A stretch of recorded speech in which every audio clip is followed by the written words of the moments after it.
Here's a basic question. Why a Holocaust museum in Washington, D.C.?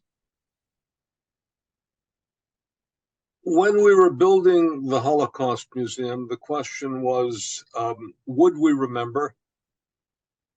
And how could we tell the story? And I worked on the President's Commission well back in 1979.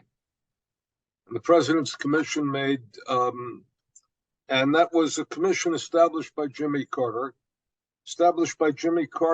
with two events in mind. The first was the docudrama, The Holocaust, had just appeared on American television with all of its enormous implications. And suddenly, the American people were open. This had appeared right after Roots. And television, remember, is mainstream. In those days, there were 3, 4, 5 channels. It was all mainstream.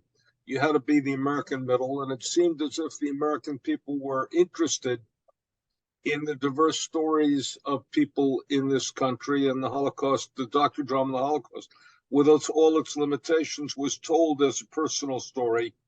And it resonated. It resonated so deeply that more than half of the American television viewing population saw it.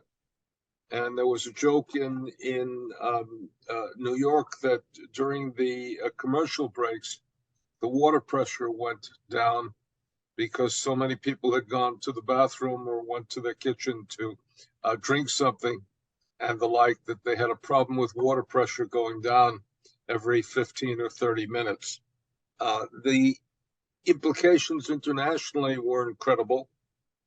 The sad, ironic comment in Germany was that the docudrama had more impact than the original, which such was the power in those days of television itself. The second event was that Jimmy Carter announced this on the 30th anniversary of the foundation of the State of Israel. So this is literally 45 years ago.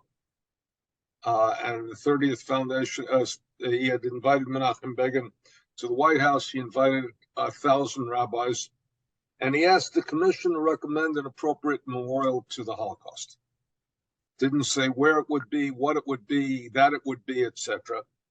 And the commission came with 4 basic recommendations that were enormously bold. Number 1, they said, we want a living memorial, not a statue.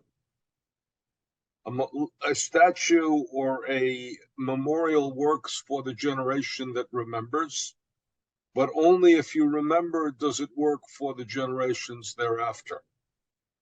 And we felt we needed a living memorial. What was that? It was a museum to tell the story of the Holocaust, an academic research center, an educational program, and a library and archive, days of remembrance, and a series of activities.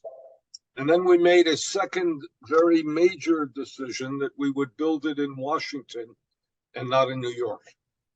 That decision meant that we felt that the Holocaust itself was of such significance that it should be remembered. It had something to say to the American people in the heart of the American nation. And therefore we dared, and then the question became, A, how do you tell the story of the Holocaust? And B, would the people be interested? And we always had in mind, what about the farmer from Iowa, the school kid from Kansas or Missouri? Would they be interested in the story of the Holocaust, and would they understand that it had something to say to the American people? Ironically, we decided not to build it in New York, which is the largest Jewish community outside of the State of Israel, and actually more Jews in New York City than any other city in the world. And the normal thing was to take the bereaved memory of a parochial community and bring it to that community. We said we could bring it to the nation. Such was the power of the Holocaust itself.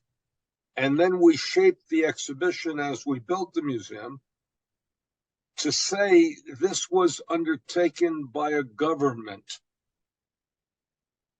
that had violated all of the provisions of the American government, the notion of freedom of religion, freedom of assembly, habeas corpus, checks and balances, restraint on the power of government, and the most fundamental of all American values, the inalienable rights of all human beings to life, liberty, and we're a little bit less interested in the pursuit of happiness, but life and liberty, religious tolerance, pluralism, and the like. And this was the idea that we would build it in Washington, because the Holocaust was such an earth-shattering event that had something to say to the American people, and indeed not only to the American people, but the world. And the museum was controversial in its inception, and that controversy ended the moment it was opened and the people came. And they found that it was moving and meaningful, powerful, and intense. And consequently, the question of whether it belonged in Washington and whether it belonged on the National Mall or adjacent to the National Mall ended. So we had we even had the bizarre situation that attendance was so robust in the first weeks of the museum that we said, please do not come. And I think that it's one of the rare occasions when you've had an institution saying enough. But that was the nature of our success. And I stress the word our because a museum is not one person's creation, it's multiple people's creation. Elie Wiesel first started as chairman of the President's Commission on the Holocaust. He brought it to a certain level, and then it was turned over to people who knew how to build and who also trusted a team to carry on the agenda. And I was privileged to lead that team, which was one of the great privileges of my lifetime.